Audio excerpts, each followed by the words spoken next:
This podcast, man. How are you going? I'm good. I'm good, man. It's crazy because we're covering the world, me being in Atlanta and you in Australia, and you can just see the difference in temperature on the video and everything. It's I'm like, yeah, I'm Eskimoed up. And you know what I thought? Like I said to you earlier, I was like, should I not do that? But then you know what I thought? I'm going to be comfortable. Yeah, I interview a lot of Americans. I'm, generally 5, 6 in the morning, and I drink like a liter or two of water in the morning. So like generally by the end of the show, I have to pee and I'm freezing. It's all kinds of uncomfortable. So I thought today I want to shift it up and be relatively comfortable. But so hopefully you get a better version of myself, man. I love it. Well, this is going to be fun. I love the theme of the show and just like the hardcore nature of like you have a live the life to its fullest kind of a vibe. And I think this is going to be great content for that.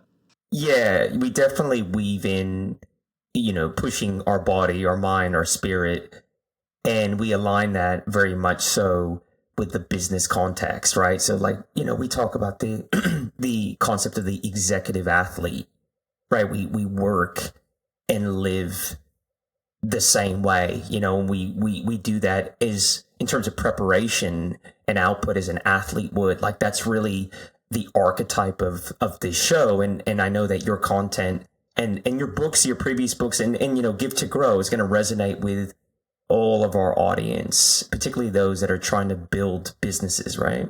Yeah, 100%. And you noticed, because you got an advanced copy of the book, you noticed some athletic metaphors and references in there. And I just feel like there's a lot we can learn from sports because, the data is transparent. You actually watch, how often do you watch somebody else in a business meeting? You can't do it, but you watch sport on the field and it's transparent.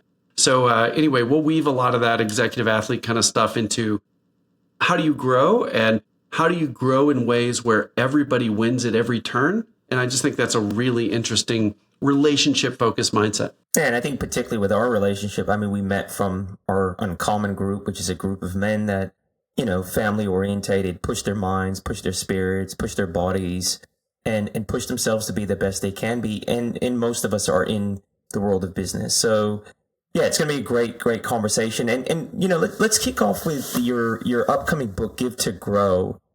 Can you maybe explain that concept and how it differs from traditional approaches to business development? There's a ton of books out there that talk about sales, and I'm doing air quotes around that. But the idea that the problem with that is that somebody can feel either explicitly or implicitly they're teaching manipulation. How do I say things the right way so I can manipulate the conversation so that they hire me or that I get the next meeting or that whatever it is? And our approach is just completely different. It's how can we use science still, but how can we have a through line of relationships so that every single thing I do is for the benefit of everybody involved? And that's just going to happen to work out where a whole bunch of business lands in your lap at the end of it. It's almost like you can summarize it in one sentence, RJ, and I'll kick it back to you, is that a great deal can make your year, but a great relationship can make your entire career. And learning the science and the steps to do that is not only faster to money, honestly, but it's just so much more meaningful than only thinking about money. Let's unpack that. So, I was talking to my founder of the firm that I lead as CEO, and yesterday, and he's a bit old school, right?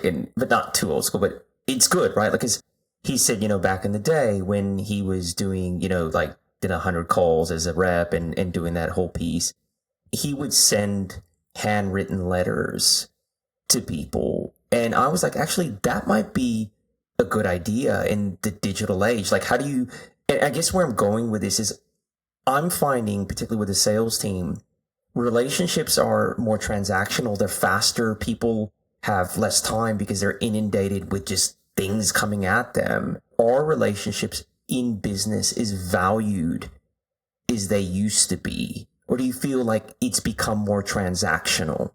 Yeah, I'd actually take a contrarian perspective on that. I think relationships are even more important now. The clientele and the audience for this book, Give to Grow, is maybe the context that I'm in, but mostly who we work with are service providers that have a real heavy services contract. It might be multiple years, software as a service, or Even really big clients are like American Express or TransUnion or people where there's a really long contract that or another a B2B typically organization hires them for. Or service providers, professional services, top consultants, lawyers, accountants, architects, engineers. So that's the context that I usually see the world. With that said, relationships are everything. You got to have technical chops. You got to be really good at what you do for sure. But that's going to determine your floor. Most of your audience is high performing people because they're attracted by your content too. It's all about high performance. So by the time somebody's got really good technical skills, that's their floor. They're probably not going to have to go back and do the job they did in college to make it, bartending or riding the back of a trash truck or whatever it is. There's only so far they're going to go down, and their technical skills and those advanced degrees are going to take them to that. But relationships are going to determine the height that they can go.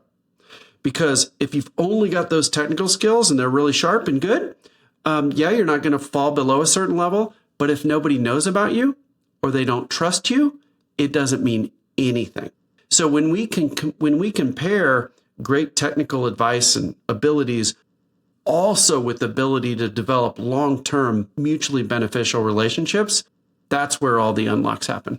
Mo, walk us through a scenario as to how that process, your process, unfolds differently to, let's say, more of a transactional linear approach. Because I think I get the gist, and I'm beating from the same drum as well. But let's say a BD, business development person, goes into a scenario where there's 2 or 3 or 4 or 5 stakeholders, and it's quite complex in terms of the political context. How does your philosophy unfold in that scenario? Yeah, let's do it. Because I'm so glad you went there, because without that, the high level can sound like woo-woo kind of stuff. Like, yay, we're going to hug each other, relationships, and that's not it. Like the right mindset is important, but there's specific steps to guide that actually where you get both. You get momentum in the buying process, and you also get relationships. So here's the first unlock, and then I'll give you 4 steps. The first unlock is, if we can think about selling not as about us and pushing things. Even the word sales sounds like I got stuff and I want to push it on somebody else. In technology, ask for 1 million meetings, get 1 out of 1 million, run demo, follow up, ask them how they like ask who the decision maker is. I'm like being robotic here on purpose. If we can flip that idea from selling to creating a buy, to creating momentum, to creating value, to create magnetic attraction to me because I've got something to offer, that's the high level. Is we want to flip from I got stuff and I'm pushing on people to I've got stuff and I can add value and you want to spend time with me because every moment you're with me, you're better. So create a buy versus sell. So then if we hang 4 things off of that, and I'm actually just going to grab these right from the book because there's 4 chapters. There's a chapter on each of these. Is we call these the gifts. So the 4 gifts are, number 1, focus on engagement. A great sales meeting, a great BD meeting is not me doing a demo for 20 minutes and the person not talking because I got to show them every last feature. Or me discussing, I'm a lawyer, me discussing all my representative matters, blabbering on that I'm in the US, I'm Chambers rating, and I handled this transaction and that transaction. Like the more I talk about me and the less I talk about them, the more boring it is. So if we focus on engagement, what are the questions I should ask? How can I do some research ahead of time? Add some value. Say I noticed something in the quarterly earnings transaction or transcript that's really interesting, and I wanted to ask a question about that in a way I might be helpful later on. So focus on engagement is number 1. Number 2, fall in love with the problem. Man, that's just a great mindset. That means I got to do some research. I got to ask some questions. I've got to figure out, this is the end of this step, is I got to figure out how to paraphrase their problem back to them in their words so that they give a head nod and go, Mo, that's exactly it. That's my issue. I'm either trying to remove a negative or I'm trying to enhance or create a positive. And here's how I say it. I want to learn their priorities and their words. 3rd step out of 4 is, and this is so important, give them the experience of working with you.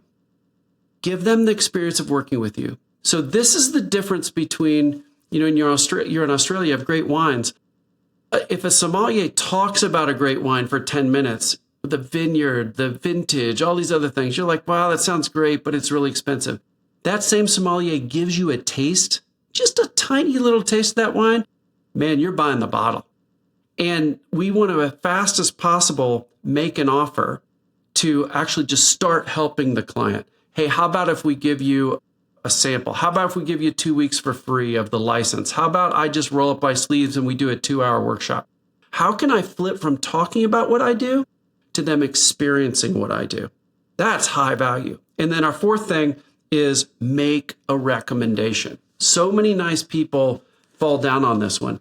Even if they get to being helpful and having that 2-hour workshop or that 1-hour topical discussion with an expert or whatever they're giving away, they don't make a recommendation for a next step. A client is busy, a prospect is busy, and we've got to cut through all the clutter and say, what most of our clients do next is blank.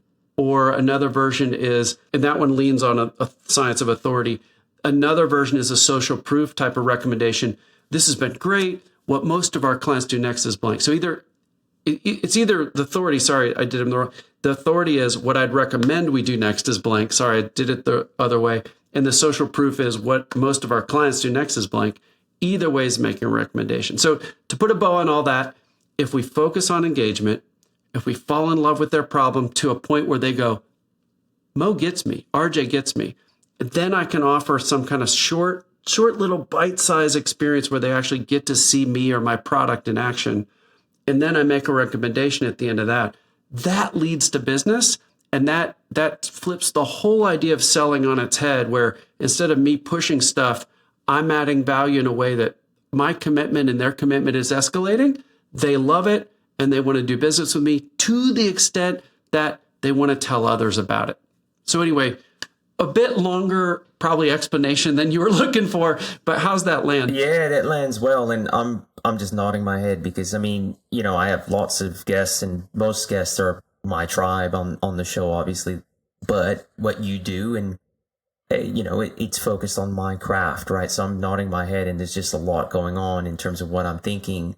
Let's talk about the engagement piece. So, you know, I tell our business development team that the focus is trusted advisor.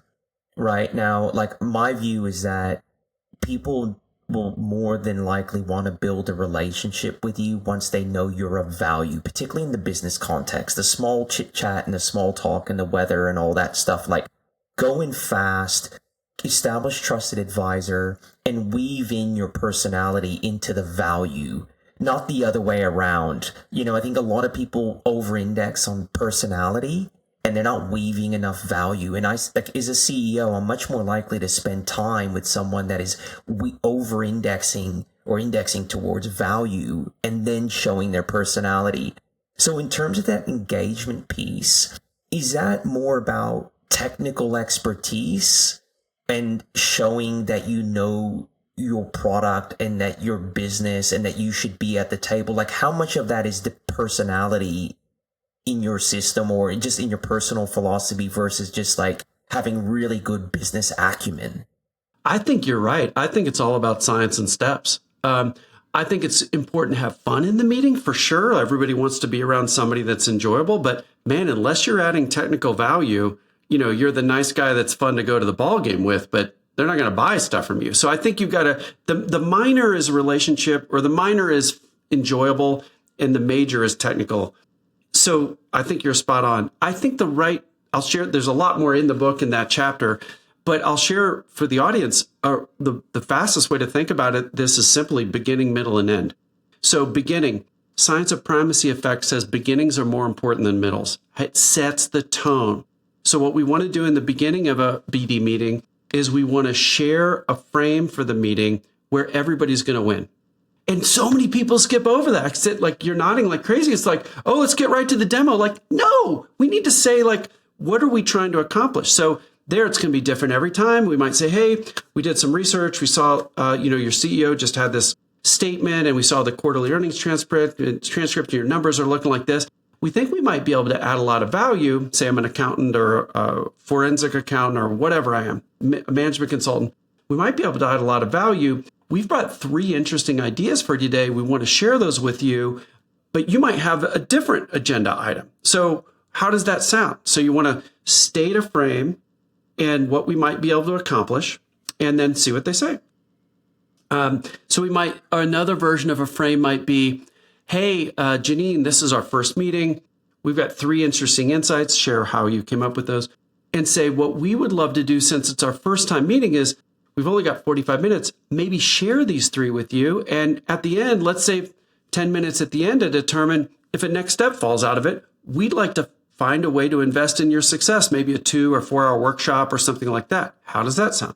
Well, by stating what we're trying to accomplish, they can say, yes, we win. If they say, no, I wanted to talk about something else, we win. No matter what we win, but they're getting engaged.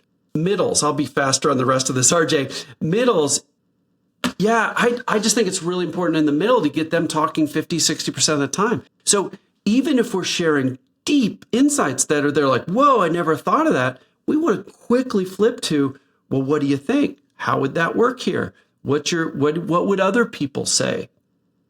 Asking some thoughtful questions in the middle. So even if we're providing tons of value, it's like a really back and forth dialogue. People they aren't waking up in the morning thinking, oh, I wish somebody would come in and give me a demo or talk through 60 slides in PowerPoint. No, they're saying, I want to have a conversation about my stuff. There's some research, I love this, by Kahneman. It's called the peak end rule.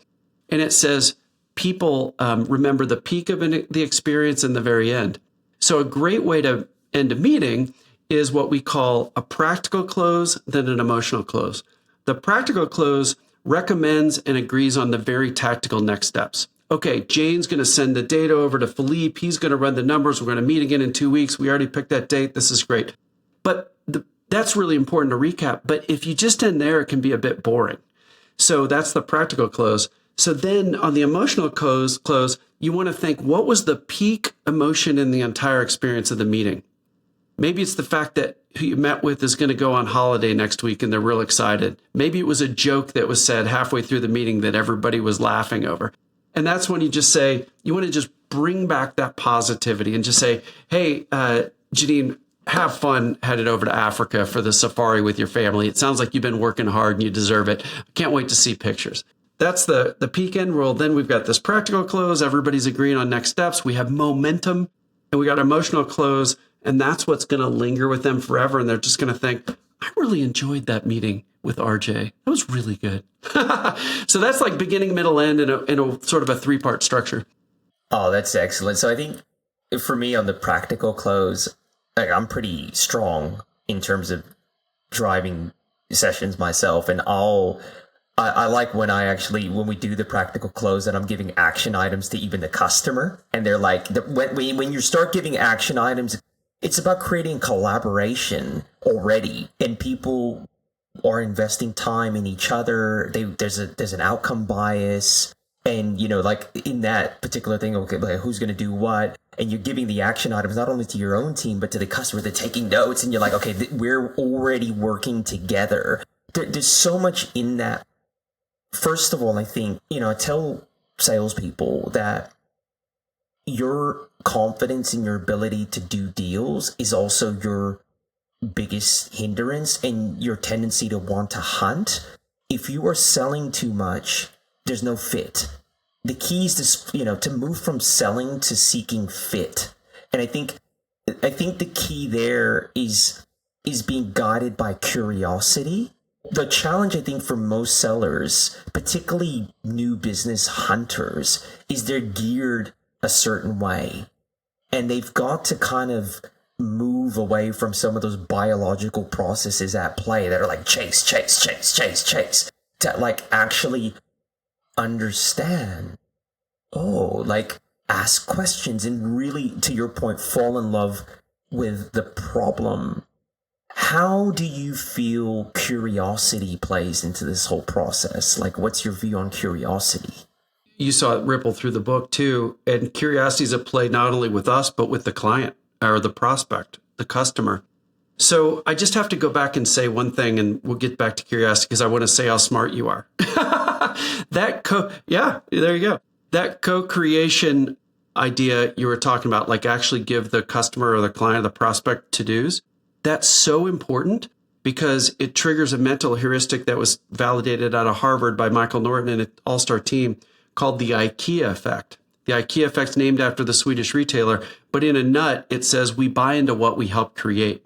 So if we're running around doing all the work before the next meeting, and the prospect's not doing anything, that's bad. We do not know if they're interested. We haven't asked for some kind of escalating commitment on their part. You saw in the book, the 3 types of escalating commitment in order of priority are they pay for the next step. That'd be the best if we can do it. If not that, they spend their money, in other words. The option 2 is they spend their time. That's almost as good. If they're running around pulling data, sending it over in a very specific file format or whatever, so we can run some analysis, seeking fit, that's the next best. And the third best, which can still work great, but it's the third of the 3, is they spend their social capital. Hey, RJ, this was great. Could we have the same discussion with my boss? Because I think she'd be really interested in this. She's the CFO, and we're talking about a lot of money here. I know you'd have to say the same things again. I can help you prep, but I think that'd be important to get her on board. So if they're either spending their money, their time, their social capital, you've got something. And that whole idea of seeking fit is becoming clear because you're suggesting a next step. It's helpful. And you are not just escalating your commitment. They're escalating their commitment. And if that's happening, you are rocking. You are rocking. Now, let's talk about that. So we had a real life scenario, and we've had a few of these scenarios where the business development team, like I've never been operational. In fact, I've always been pretty disinterested in a lot of the operations, and I've had to become well-versed. I'm in supply chain logistics, which is an operational thing. But I see the world very differently to sometimes I recognize the business development team, and I'm working with them to get them to a certain space. And what I mean by that is, we may go into meetings and there's operational problems. They think that means they're the right customer for us. So like there's an immediate fix, right? Like, okay, we can fix that transport issue or that logistical problem. Whereas I'm saying to them, step back and understand the context, right? Like look at, in a particular scenario a couple weeks ago, the customer used a provider like us and had a really bad experience, but they're having issues now. To your point, instead of like launching into like what we can do and how we can solve their current logistical problems, we recognize that there was a VP in that business that probably later on would become a stumbling block. So we said to the guy that we were talking to is, look, we know we can add value here, but we also know, we've done our research, that you used a provider like us before and you had a bad experience, and this may become an issue if we continue down the path. Can you get us an audience with your VP so we can unpack that previous experience? And so instead of going down this operational tactical path of let's get your data and prove to you that our solution is good, and then we get it shot down 6 months later, it's like stepping back. And I guess to your point, focusing on the relationships and the people and the political context. So good, RJ. So good. There's so many lessons in that story. One is you're curious, so that ties back to your point before, and you're showing that. 2 is the move you suggested to the person that's on board with using you is massively helpful. It's helpful to them. It's helpful to the organization. It's helpful for you. Even the way you framed it was really gold because it talked about how you're helping them orchestrate the situation and sort of see around corners because they might not have thought. They might be bought in. So like they didn't really notice maybe they didn't know that person's not. Yeah. There you go. They didn't know. Yeah. And you also had like a Coveyism kind of seek first to understand embedded in all that, which basically you're conveying that I care and I'm really trying to find a way that this will work for everybody. So it was implied in your suggestion is that I want to go talk to that person and I want to hear what success looks like for them so that we can all get aligned behind that. Again, the thread through a relationship. So I just think in that little 60-second example you gave, you built trust with that person and on technical levels, relationship levels, long-term trust levels, like so good. It's so good. I think it's important. And I think that there was something that you touched on before that was really, really important as well, was framing. I just think I actually am probably rate and give too many or too much percentage points to the power of the frame. But I actually think that things can be won and lost on how you set context and how you drive that frame through the session, right? Like, people don't realize that it really is a process, right? And a weak frame doesn't tell anyone where we're actually going. No. And it doesn't allow them to agree. I think so many salespeople or business development professionals are afraid to ask if their suggested frame is the right one. Because they just feel like, I want to do the next thing and make some assumptions and just assume that's the right thing. But it doesn't create buy-in. So if we think of the IKEA effect, we buy into what we help create. By having a frame at the beginning of the meeting, say, hey, we have these 3 insights. We've done a bunch of research, love to share about those. And if all goes well, we'd love to find a way as a next step to invest in our success and start to just be helpful to you. Well, there's probably a little bit longer version of that. We'd actually say, might even want to hint, a little curiosity, hint at some ideas of what the 3 insights might be. Well, I think people don't bring it up because they're afraid the client will say no. But it's awesome if they say no. If they say, well, that all sounds great, but could we set that up for a different meeting because I got something hot. I just came out of a meeting with my boss and we've got a situation I think you might be able to help. Can I run this past you? So if they say yes to the frame, you win. If they say no to the frame, you win. If they tweak it, you win. And then because everybody's aligned to get the same amount out of this 30 or 60-minute experience where you're going to get the next step or you're not, man, you want everybody aligned trying to do the same thing. I think most salespeople are too scared, and it's a form of self-denial. You want to draw out the objections. You don't want to pretend they don't exist. And I think a lot of salespeople think that they can, manipulate an outcome, or maybe they're manipulating themselves by thinking that the customer doesn't have a 3-dimensional world in their brain going on where they're actually questioning, is this person full of shit, right? Or no, this isn't going to work. Like, you're better off drawing that stuff out versus being in a denial bubble that they love what we have to offer. And again, I think the problem is that good salespeople are over-indexed towards optimism. They see things very differently. The conversation I have with salespeople is, be optimistic outwardly, but internally ask yourself, how is this going to go wrong? At every given point, where is the red flags here? You got to be able to hold those two contradictory styles, which isn't easy. I just recorded a series of videos that we're putting together in a course. By the time this is out, it'll all be done, and it's a free course on Give to Grow. And we wanted to get that done early because, as you know, the book will come out August 27th, 2024. But people are already wanting parts of it. And then even after they get it, they'll want some type of extra materials, sort of like the bonus materials in the movie or the Taylor Swift album or whatever. And so we wanted some bonus materials. So I recorded a series of videos and some that just come on email and anybody can sign up for it. But one of the things I really lean into in the videos is an idea called passionately agnostic. So it's perfectly aligned with what you just talked about. Passionately agnostic. We are at every interval, if it's a good fit, I'm assuming it is in this scenario, we are passionate we can help the client. We're passionate that the next step we suggested is the right one. So everything from the small little next step over the 10-year relationship, we are passionate we can make an impact on this person, this organization. And at the same time, we're agnostic about whether they say yes to it or not.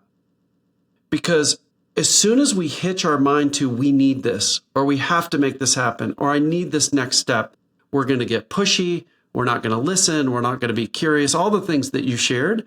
So if we can hold in our mind these two things, we really know we can be helpful in the short and the long term, And we're actually okay if something's going on and it's not the right time for them. If we do that, oddly, I think they want us even more because we're not being pushy and we're really going to suss out if there are issues or not. Your thoughts? I was with one of our reps the other day, and we were in a session. She brought me into a second session. Big customer. So big customer means that, wow, he could be great value, but like, again, it's talking about fit. And in the meeting, I thanked the guys, like, look, you've done well to get the business to where you're at, and there is a provider for you. It's just not us.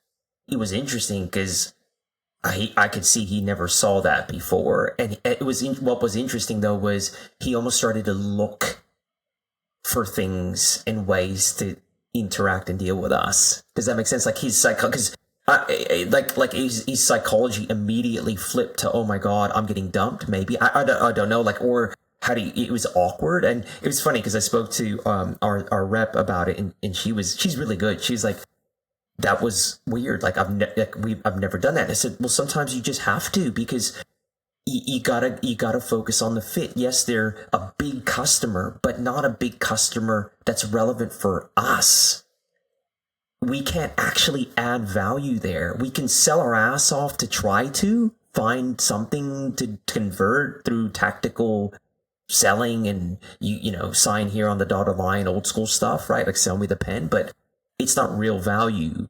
I want to ask you and talk to you about generosity. So you talk about generosity a lot. What does that actually mean in your context? Like how does generosity play out in the Give to Grow philosophy and context? Yeah, I'll give you two answers. The phrase give to grow, what we mean there is like a mindset that we want to give our expertise away in strategic bite-sized chunks. And we're going to give things away so that they're roughly in scale to what might happen. Like if we have really good fit, this could be our biggest client or customer of all time. Well, we might give a couple weeks of work away. If they're over the 10 years, that could be $100 million. Well, just for an example, like you might give away 2 weeks of really technical work away to start the momentum going, right? If somebody could be a very small client, whatever the relative scale is, well, maybe you give an hour away or a couple hours away. So Give to Grow in general says, A, we're going to give first. B, we're not going to expect anything in return from any give. And C, we're going to scale that give to the size of the expected outcome. So we're going to have a little bit of agency, a little bit of a filter. We don't just give everything to everybody. So that's sort of a mindset. The second answer is we call a give to get. So a little different ending word there. Give to grow is a mindset. And the way I talked about give to get is a discrete offer of helpfulness. That's where you get down to like, what does the 2-hour workshop look like? What does the analysis we're going to do on their certain spend or their logistical problem and how we might help them look like? A give to get has a really specific design principle. We could talk about that if you want, about how do you design that 2-hour overview in a way that figures out, are they a good fit or not? And if so, at a 90 or 95% clip, it's going to move forward. So and by doing that over and over and over again, that's where you get like really high flow through rates. You have a lot more fun because then instead of talking about what you do, you're actually helping somebody, you're doing what you do. And you just start to create this unstoppable momentum. Let's unpack that give to get model. So you're talking about like a deep dive discovery process or something like that. What does that usually entail? And then how, in a general sense, does someone move that to the next step if they feel there's fit? So the first idea is we want to switch from our PowerPoint slides and talk about how great we are and our logo page and here's the things we do and everybody's got the same stuff. Like clients are not wake up in the morning saying, I hope a salesperson or professional comes to me and talks through their PowerPoint about how great they are. Like that might be a fine leave behind for credibility, but websites say the same thing, so you don't really need it. So we want to switch to actually doing what we do, rolling up our sleeves and we fall in love with their problem. By this time, we know exactly what help they need, and we want to start to convey and display that. So we're in that 2-hour workshop. 6 design principles are going to get it to actually convert if it's a good fit. The 6 are going to hang off of Robert Cialdini's research. He was at Arizona State. The book Influence, a lot of the viewers would have watched that. But we're going to apply them to a give to get. So here are the 6. Cialdini's research shows any one of these 6 is massively powerful. The give to get technique is the only one I've ever seen in my life. We trained almost 50,000 people that you can actually pull every one of these 6 levers in your favor and in a way that's helpful, authentic, genuine, generosity focused. So these are the 6. And I'll put these in an order, RJ, that for the audience, like the first 2, most people do, the second 2, 50-50, and the last 2, very few. So like they go, the way I order these is like in order of complexity or like pay attention for the audience. Okay, first one, reciprocity. People tend to repay those that give to us. So by definition, a give to get ticks that. That's easy. But the idea is we've got to do it. We want to give first as opposed to you got to sign. We want to flip from you sign the contract, then I help you, to I start helping you before you sign the contract. Reciprocity. The second one's likability.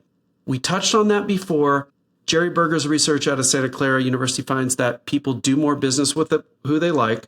And a follow-up study found the number one correlation to likability is commonality. So the fact that we're now engaging in this 2-hour workshop says we're going to have more access to them. And we just want to stumble into the fact we both love ultra marathoning, say, or whatever. So those are our first 2. Most people do those. Second 2, now it gets interesting. Scarcity and authority. Scarcity. Human beings want more of what there is less of.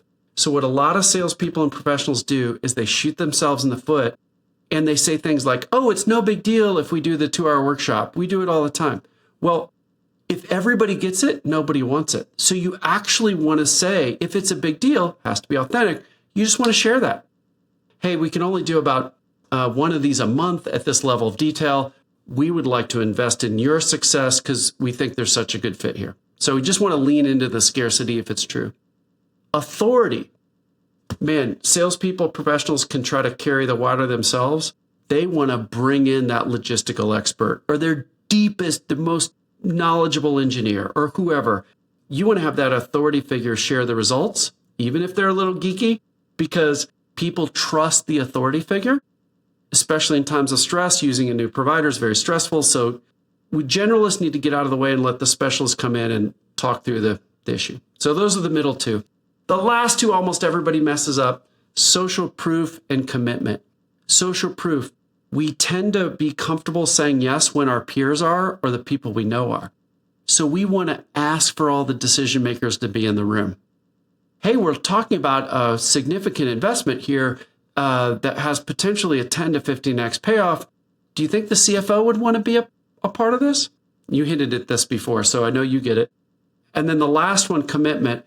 This is where everybody seems to mess up. We need to make a recommendation at the end of that. This prospect's going to 10 other meetings today. They got 132 emails to handle. They're worried about making it to the football game that their kid's playing, and the travel team. We need to cut through that clutter, make a recommendation at the end of the meeting and say, what most of our clients do next is blank, or what I'd recommend we do next is blank, and leave time to discuss it. That's when we get momentum. So when we can tick all 6 of those boxes, we're going to find out if they're interested or not. We've got a 90 plus, if we do it right, we got a 90+% chance of getting to the next step. And you got unstoppable momentum after you do 1 or 2 of those. Yeah, I mean, that's fantastic. Let's talk about reciprocation.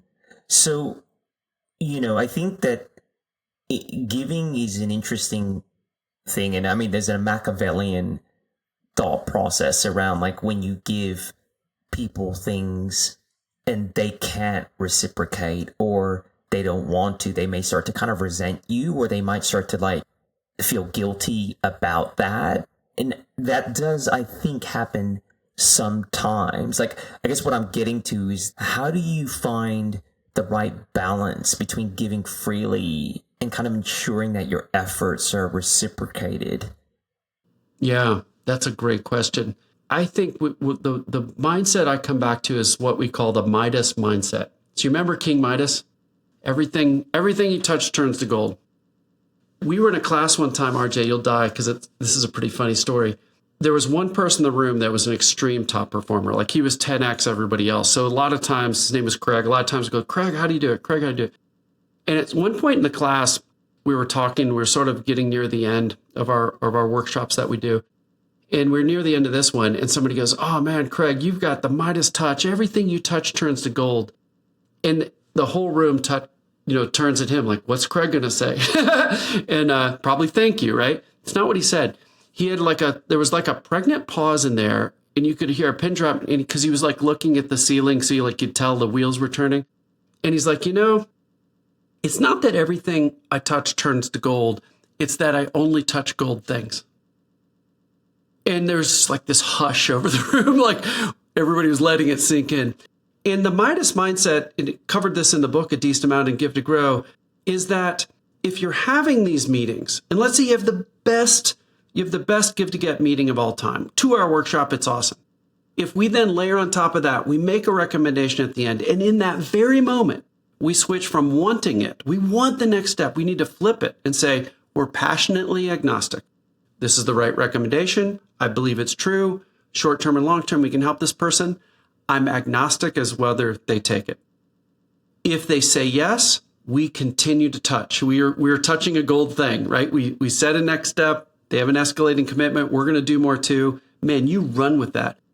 If they hem and haw, especially in nice cultures, oh my gosh, I just don't know if we have time to get that data together. It's just, we're dealing with a lot. It's the end of our fiscal year. Like, if you just hear some of that stuff, you let it go. And that way you give in little bite-sized chunk, but you only double down on the things that actually work. You just continue to touch gold things. And if they hem and haw, you're happy, you're out early. You don't continue to invest in something that's not going to work. If they say yes, you're happy, you're in, you continue to touch the gold thing, Midas mindset. And if we do that at every switch point, we're never out more than a few hours. And then that creates a ton of opportunity where we just continue to find the next one and invest in that. So the generosity sort of flywheel is that you don't just keep giving to everybody who asks. You continue to give to who reciprocates back to you. And then you're using your time massively efficiently, and it's super fun. That's a brilliant answer. Like, this is a bit off center, but I'm a member of Alcoholics Anonymous, and we talk about sponsorship. And I'll tell people, they'll be like, oh, I'm trying to help this guy get sober. He's not calling me. What should I do? And I'm like, the advice I always give, and I give it to people, is that you meet people's enthusiasm where they're at. Like, you give the level of enthusiasm that they're giving, no more, no less. And I think that's relevant in sales, because I think when that salesperson compromises their himself, they've given value for free, and the customer's umming and ahhing. Either their kill instinct kicks in, or their optimism bias, or desperation, whatever it is, it doesn't really matter. But at that moment, they compromise themselves, and they're no longer in control. They want it too bad. Yeah. And I feel like salespeople need to continually assess their level of control in a situation. Control's maybe the wrong word, but it's leverage. Like, I think once you start to chase and run after and try to convince and sell and get really, you're reducing your leverage. And I think, like, continually assessing your leverage in a sales process and your integrity and the fact that you don't compromise yourself is really important. Oh my gosh, there were so many things there. First of all, I grew up in an alcoholic family, and my dad's last drink was August 4th, 1984. So as we record this, we're coming up on 40 years of sobriety. So that's going to be a hell of a day. I just got goosebumps just thinking about it, because the 10 years before that I can remember were not good. But the 40 years since have been good. So there's so much wisdom in AA. I just had to say that. So the thing that you just mentioned that's just so great is it ties back to being passionately agnostic. It ties back to so many things we talked about, is that it's almost when we get our own ego in the way, when we want it so badly, we're like, we keep pushing on something that nothing's there. It just doesn't end well for anybody. One of the things we talk about, RJ, I think you'll dig this, is avoiding the slow no. The slow no is the worst. That's where we just keep pushing this. We keep getting the meeting almost out of sheer willpower and optimism and being enjoyable people and adding value.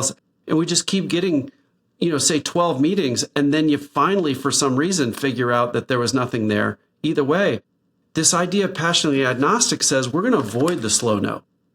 A no is great if it's not a good fit. It might come back around later. A yes is great. Make the next step. The worst is the slow no. And that's what we want to avoid. And I think you just hit on in the psyche why that happens. Oh, look, I can talk to you for hours, and we're probably going to have to do a round two, Mo. Definitely going to have to do a round two, I think. But we will start to land a plane. But I always ask guests a couple questions around habits. Like, are there any personal habits that you are non-negotiable or that really help you in your personal life and in the context of Give to Grow that you could recommend to the audience? Oh man, there's so much. So in section 3 of the book, there's 3 big chunks. How do you succeed in the moment? How do you succeed in the short term? How do you succeed in the long term? In the moment is mostly mindset stuff. Good news comes in, bad news comes in. How do you react to that? Long term is like, how do you orchestrate growth over your career? But it's that middle part where the habit is, or one of the most meaningful ones for me. And we call the succeeding in the short term. And it's a weekly process that we call the MIT process, or most important things. And the reason we go to weekly is because our brains know what a Monday morning feels like, knows what a Friday afternoon feels like, Saturday morning. We do not know what fortnightly feels like. We can have our calendar yell at us. Monthly, you can even like enter a new month. You're like, whoa, I can't believe it's July. It's July 2nd. How'd I mess that? Like, you can have your calendar yell at you, but there's not a feeling to it. So we want to tap into that feeling of weekly to make incremental progress. So it's real simple. You pick 3 things a week. We call these MITs, most important things. 3 things this week that I'm going to do next week that are the sort of the weekly sprint, an interval training, if you will. What's our weekly sprint of what we need to do to keep moving forward towards our long-term goals? And we find 3 is more believable, a bunch of research out of UCLA. It's more memorable, some research out of Eastern Illinois. And there's you do a lot of training.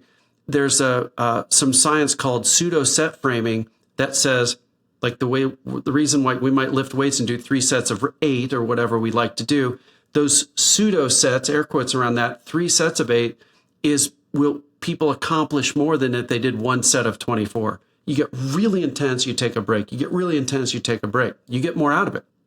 And if you mess up one, you have the research shows that you give yourself a do-over. So every week doing 3 things actually makes a year of 150 high impact activities. One more point on this, for the audience. There's 3 criteria you want to use to choose your 3 things, and they spell BIG. Choose the 3 things that have the biggest impact, B. Write them so they're in your control, not have lunch with Samuel, but ask for lunch with Samuel. And G, they've got to be growth oriented. They cannot be anything reactive. They can't be clean out my email. They can't be do a great job on the work we were already hired to do. It has to be about something you're going to go out and change in the future.